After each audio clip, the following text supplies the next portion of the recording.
আসসালামাইকুম। আজকে আলোচনা করব সিরিয়ার বিষয়ে। সিরিয়ার ক্ষমতাচ্যুত প্রেসিডেন্ট বাশার আল আসাদ সরকারের এবং তার বাবা হাফেজ আল আসাদ সহ সর্বমোট 54 বছর সিরিয়া শাসন করেছেন। শনিবার 7 তারিখে ডিসেম্বর মাসে ভোরে বাশার আল আসাদ ক্ষমতাচ্যুত হন এবং রাশিয়াতে রাজনৈতিক আশ্রয় প্রার্থনা চান। ইরাকে 60% সুন্নি মুসলমান।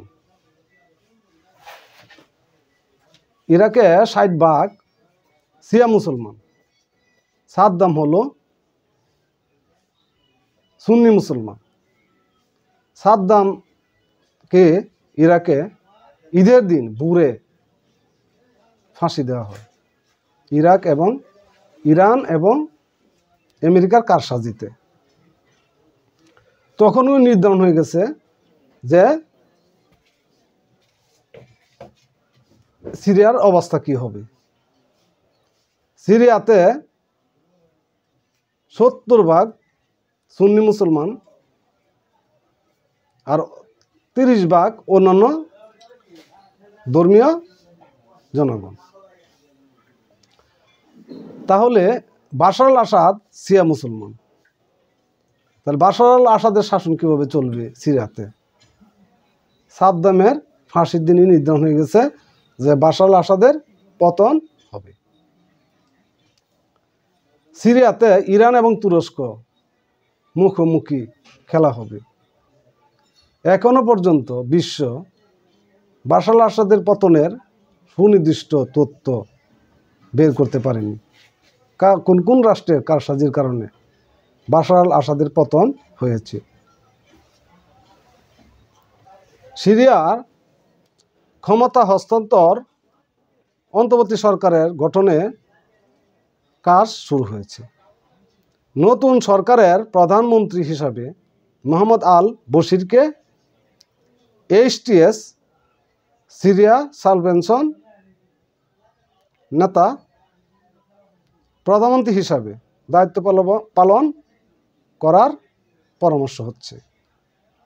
আবু মোহাম্মদ আল জুলানি, আহমেদ আল সারা ও বাশারের নিযুক্ত প্রধানমন্ত্রী সিদ্ধান্ত নিচ্ছেন। বাশার সরকারের প্রধানমন্ত্রী মোহাম্মদ আল জালালি অন্তর্বর্তী সরকারের নিকট ক্ষমতা হস্তান্তরে রাজি হয়েছে। বাশার বিরোধী জোট ন্যাশনাল কোয়ালিশনের প্রধান হাদি আল বাহারা অন্যদিকে সিরিয়াতে ভয়ানক হামলা শুরু করল ইসরায়েল।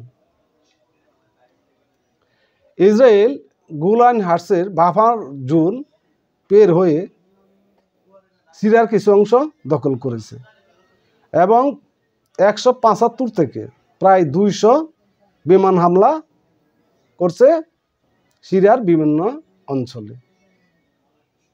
বাশার আল আসাদের অস্ত্র গুদাম এবং গুরুত্বপূর্ণ স্থাপনা এবং গবেষণাগার মাটির সাথে মিশিয়ে দিচ্ছে।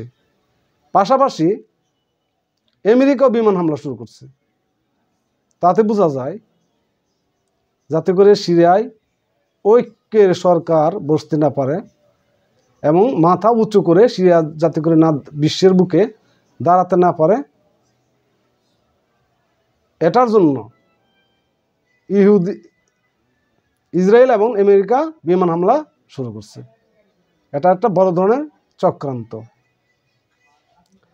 এদিকে সিরিয়ার শরণার্থীরা নিজ মাতৃভূমিতে ঢলের মতো প্রবেশ শুরু করছে। ইসরায়েলের হামলার নিন্দা জানিয়েছে কাতার, সৌদি আরব, ইরাক, ইরান, তুরস্ক, মিশর,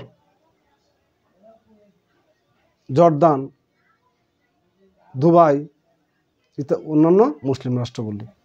কিন্তু আমেরিকা এবং ইসরায়েলের বিমান হামলা থামছে না। অন্যদিকে আসাদের আয়নাঘরের খোঁজ পেয়েছে, যেখানে প্রায় 15টি মৃতদেহ পাওয়া গেছে এবং আসাদের বিরুদ্ধে কথা বললেও এই আয়নাঘরে রেখে নির্যাতন করা হতো। এখন আমরা বিশ্ববাসী সকল ষড়যন্ত্র মোকাবেলা করে সিরিয়া বিশ্বের বুকে শান্তি ও সমৃদ্ধির রাষ্ট্র হিসেবে গড়ে উঠুক, সবাই আশাবাদ কামনা করে সবাইকে ধন্যবাদ জানিয়ে আলোচনা শেষ করছি।